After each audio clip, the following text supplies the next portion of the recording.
Hello, my quilting friends. My name is Leah Day, and my daughter Betty and I are quilting snowflakes and swirls today.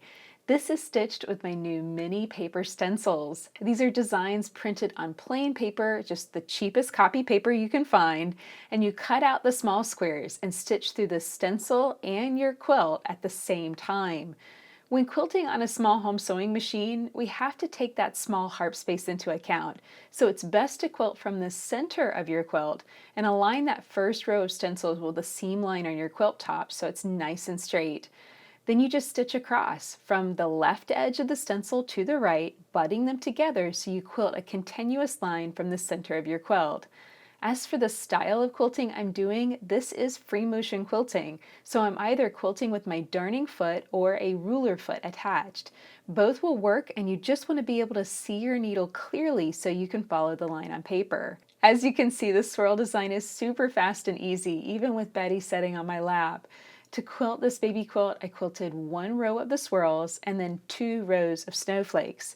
With snowflakes, this is a mirrored design, so you will need to look at the pieces carefully and make sure you're grabbing the right one for the next spot on your quilt.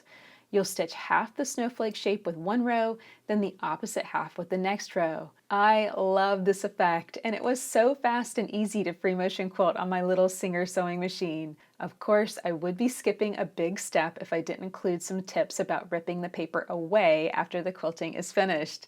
The Snowflake stencil is a little denser than the rest, and it will take more work to rip away. Bunch up the quilt with your hand and press the paper against your stitches. Then do the same thing from the opposite side. I also found giving the quilt a little tug diagonally in both directions stretches the fabric just a little bit so it can help to loosen the paper. Also, if you really struggle with tearing the paper away, try to stitch with tinier stitches. The smaller the stitches, the more the paper is perforated and the easier it's going to pull away. Try to rip the paper off parallel to the stitches, as that tends to pull more paper away and not leave those tiny bits behind. But please don't worry about those teeny tiny little bits. They do wash out in the washing machine after you bind your quilt.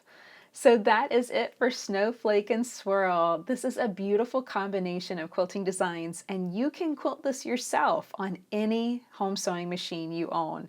Just use the free motion quilting settings you like best. Make sure you can see your needle, get your machine set up, and start quilting. You can come and find these new mini paper stencils at leahday.com/mini stencil. Until next time, let's go quilt.